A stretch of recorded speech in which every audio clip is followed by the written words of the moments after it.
یہ آپ کو بتائیں کہ آل پاکستان ٹیکسٹائل ملز ایسوسی نے وزیر خزانہ محمد اورنگزیب کو خط لکھ دیا ہے۔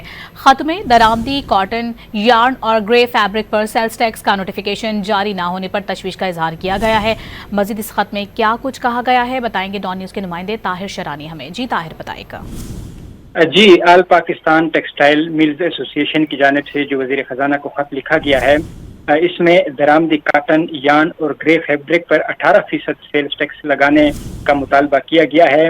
خط میں یہ کہا گیا ہے کہ نائب وزیر اعظم کی کمیٹی نے 15 جولائی 2025 سے درآمدی کاٹن، یارن اور فیبرک پر سیلز ٹیکس کا فیصلہ کیا تھا، لیکن بجٹ منظور ہونے کے 3 ہفتے بعد اور اس کے جو نیا مالی سال شروع ہوا ہے اس کو بھی تقریباً 3 ہفتے ہونے والے ہیں، لیکن اس کے باوجود وفاقی حکومت کی جانب سے جو وعدہ کیا گیا تھا وہ پورا نہیں کیا گیا ہے، جس کے باعث درآمدی کاٹن پر سیلز ٹیکس کا نوٹیفیکیشن جاری نہ ہونے سے کاٹن انڈسٹری میں تشویش پائی جاتی ہے۔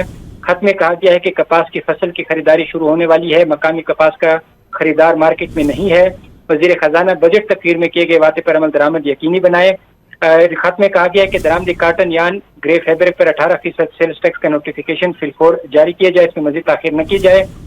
اس کے ساتھ ساتھ یہ بھی کہا گیا ہے کہ کپاس کے لاکھوں کاشتکاروں کی مشکلات کو حل کیا جائے۔ درآمدی مقامی کاٹن کے ساتھ ساتھ یکساں ٹیکس نافذ کرنے سے کپاس کی فصل بحال ہوگی۔